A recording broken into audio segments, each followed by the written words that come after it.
নমস্কার, কেমন আছো সবাই? আশা করছি সবাই খুব ভালো আছো। আমরাও ভালো আছি। আজকে সোমবার, আজকে ব্লগটা শুরু করছি সকাল থেকে।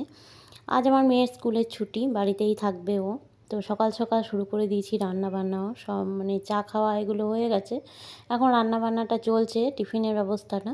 তো এখন তো জানোই যে রিচ কিছু রান্না করা যাবে না আমাদের। আর মানে রিচ এখন খাচ্ছি না বলতে পারো। আগের ভিডিওটা যদি দেখে থাকো তোমরা জানতে পারবে যে রিচ খাওয়া দাওয়াটা একটু কমে গেছে।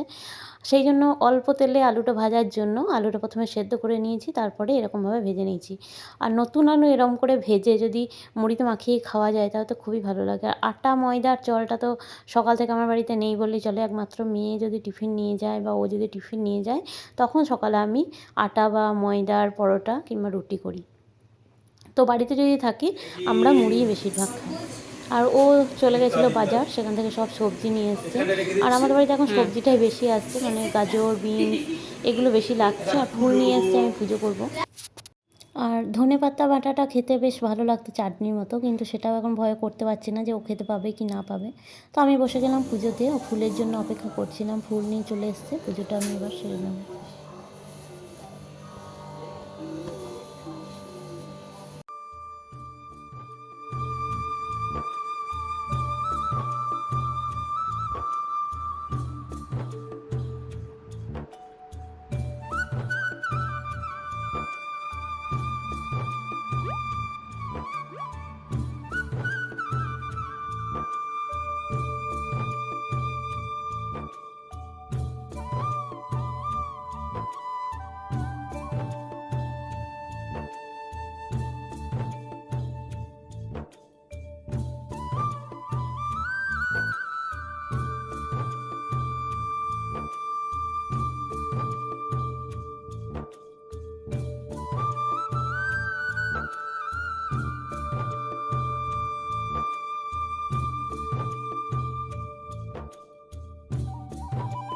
তো পুজো করার জন্য সব গুছিয়ে নিলাম। আর আমাদের এই সিংহাসনটা দেখো 1 বছর হয়ে গেল। আগেরবার সরস্বতী পুজোর সময় এই সিংহাসনটা আমাদের মানে প্রতিষ্ঠিত হয়েছিল। আর এই যে মা দুর্গার মুখটা দেখছো, আমি কিন্তু জানি না ওটা মা দুর্গা কিংবা সীতা দেবী। মানে আমরা যে সীতামুড়ি গেছিলাম ওখান থেকে, মানে বেনারস থেকে, সেখান থেকেই ওনাকে মানে ওই মূর্তিটা নিয়ে আসা হয়েছে। তো আমি তো মা দুর্গা হিসাবেই প্রণাম করি, সব পুজো করি, প্রণাম করি। তো জানি না ওটা মনে হয় মা দুর্গাই হবে হয়তো। তো আমি মা দুর্গা বলেই প্রণাম করি। ওই মূর্তিটা তখন থেকেই ওখানে টানানো আছে।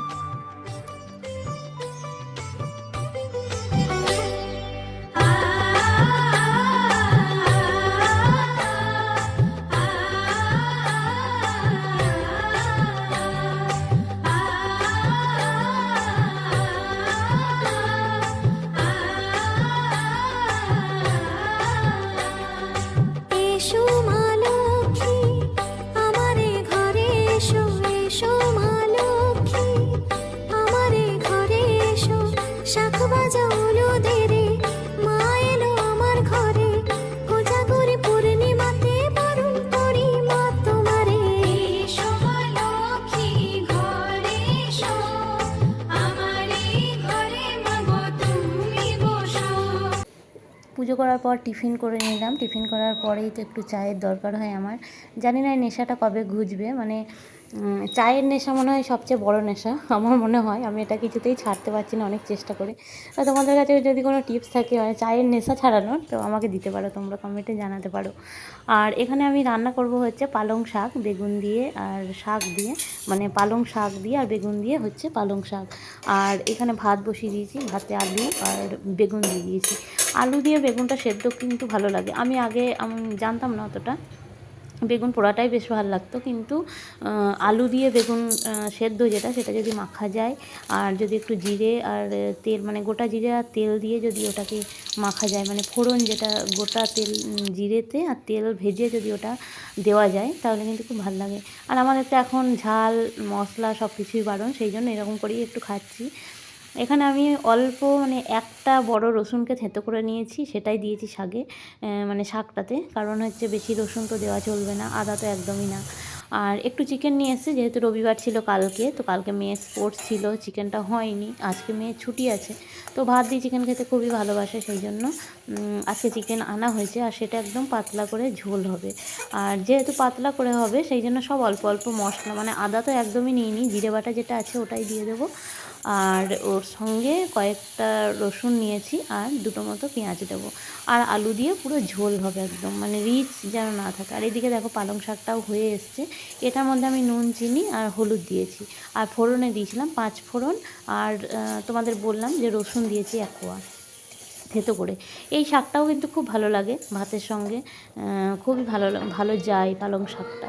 তো আমাদের অন্য কোনো শাক সেরকমভাবে খাওয়া হয় না, পালং শাকটাই বেশি হয়। পালং শাকটা হলে তিন্নিও খেতে চায় একটু, আর আমাদেরও ভালো লাগে পালং শাকটা। আর এখানে যে বলেছিলাম পাতলা করে চিকেনের ঝোল, সেটা প্রায় হয়ে এসছে। দেখেই বুঝতে পারছো কতটা পাতলা হয়েছে, মানে হাসপাতালে যেমন দেয় আর কি চিকেনের ঝোলটা, সেরকমই অনেকটাই হয়েছে। আমি শুধু একটু সামান্য ধনেপাতা দিয়ে দিয়েছি, আর এর মধ্যে 2টো পেঁয়াজ দিয়েছি, 2টো পেঁয়াজ আর এরকম আলু দিয়ে পুরো একদম ঝোল। তো এরকম খাওয়া সবার পক্ষেই ভালো। আমরাও এখন মানে কাতে করে খেতে হচ্ছে, আমাদের বাড়িতে কেউই এরকম ভালোবাসে না, কিন্তু কিছু করার নেই, সবাইকেই সুস্থ থাকতে হবে, সেই জন্যই খাওয়া। মানে এরকম খেলে ওর শুধু নয়, আমাদেরও মানে সুস্থ থাকাটা খুবই দরকার। আমার বাড়িতে তো খুবই রিচ রান্না হয়, সেখান থেকে আমি যে বেরিয়ে আসতে পারবো এটা ভাবিনি সত্যি করেই। তো এখন দিব্যি চলে যাচ্ছে, আর শাক সবজিটা বেশি করে খাচ্ছি, মানে এটাই করছি। দেখি কতদিনে সুস্থ হওয়া যায় আর কি। তো ঠিক আছে, আমার রান্না করার পরে চানটা করে এলাম, আর ও বললো খেতে দাও, কারণ ও তো অফিস যাবে। তিন্নির ছুটি আছে, কিন্তু ওর তো ছুটি না, যেহেতু সোমবার।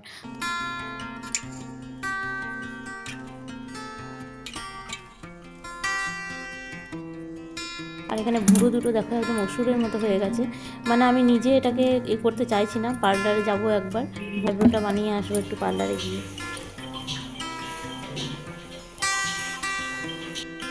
আর এখন সন্ধে হয়ে গেছে, ঠাকুর ঘরে চলে এসেছি সন্ধে দিতে।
তো সন্ধে টন্ধে দিয়ে তারপরে মেয়েকে খেতে দিলাম, ওকে পড়াতে এসছে দিদি। তো ও পড়ছে, আমি এদিকে রান্নাটা সেরে নিচ্ছি, কারণ ও এসেই আবার খেতে চাইবে, কারণ হচ্ছে তাড়াতাড়ি খেতে হবে ওকে, 2 ঘন্টা আগে, মানে শোবার 2 ঘন্টা আগে ওকে খেতে হবে, তো সেই জন্য তাড়াতাড়ি রান্নাটা করে নিচ্ছি। তো আজকে যেহেতু কোথাও বেরোনোর ছিল না, তো দিনটা বেশ ভালোই কাটলো, সকাল থেকে পুজো টুজো করে তারপরে সন্ধে দেওয়া থেকে সবটাই বেশ ভালো লাগলো। পুজো আর্চা করলে ঠাকুরকে মন দিয়ে ডাকতে পারলে মনটা ভালো থাকে, নেগেটিভ চিন্তাভাবনাগুলো অনেক দূর হয়। তো ঠিক আছে, চলো আজকে ব্লগটা কেমন লাগলো, যদি একটু ভালো লেগে থাকে অবশ্যই লাইক করো, কমেন্ট করো। আর যারা নতুন দেখছো আমাকে তারা অবশ্যই চ্যানেলটাকে সাবস্ক্রাইব করে পাশে থাকা বেল আইকনটি প্রেস করে আমার পাশে থেকো। সবাই ভালো থেকো, সুস্থ থেকো, দেখা হবে আবার অন্য ব্লগে। ততক্ষণের জন্য টাটা, গুড নাইট।